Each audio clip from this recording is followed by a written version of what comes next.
Students நாம் அன்றைக்கி B.Sc health information management course பற்றின டீட்டெயில்ஸ் தான் பார்க்க போகிறோம். ஹெல்த் இன்ஃபர்மேஷன் மேனேஜ்மெண்ட் கோர்ஸில் பார்த்திங்கன்னா பேஷண்ட்டோட ஹெல்த் டேட்டாவை எலக்ட்ரானிக் அண்ட் பேப்பர் ஃபார்மெட்டில் மேனேஜ் பண்ணுறது, தென் பேஷண்ட் கேரை இம்ப்ரூவ் பண்ணுறதுக்கான ஹெல்த் டேட்டாவை யூஸ் பண்ணிக்கிறது, தென் எலக்ட்ரானிக் ஹெல்த் ரெக்கார்டை மேனேஜ் பண்ணுறது, இது பற்றிலாம் தான் இந்த கோர்ஸில் படிப்பீங்க. கோர்ஸோட டியூரேஷன் பார்த்தீங்கன்னா 3 இயர்ஸ் டியூரேஷனில் இருக்க ஒரு undergraduate allied health programme. Course join பண்ணுறதுக்கான எலிஜிபிலிட்டின்னு பார்த்தீங்கன்னா 12th science stream or maths biology படிச்சிருக்க ஸ்டூடெண்ட்ஸ் இந்த கோர்ஸை ஜாயின் பண்ணி படிக்கலாம். கோர்ஸ் கம்ப்ளீட் பண்ணவங்களுக்கு எந்த மாதிரியான செக்டர்ஸில் ஒர்க் பண்ண முடியும்னு பார்த்தீங்கன்னா nursing home, home health agencies, public health agencies, physician practices, ஹாஸ்பிட்டல்ஸ்ல எல்லாமே ஒர்க் பண்ண முடியும்.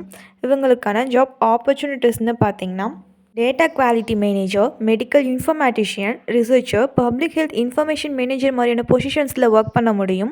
இந்த கோர்ஸ் பற்றின ஃபர்தர் இன்ஃபர்மேஷன்ஸ் தெரிஞ்சுக்கணுன்னா ஸ்க்ரீனில் தெரியிற நம்பருக்கு கால் பண்ணி டீட்டெயில்ஸ் தெரிஞ்சுக்கோங்க. இதுவரை சொன்ன இன்ஃபர்மேஷன் யூஸ்ஃபுல்லாக இருந்தால் சேனலை சப்ஸ்கிரைப் பண்ணிக்கோங்க. தேங்க்ஸ் ஃபார் வாட்சிங்.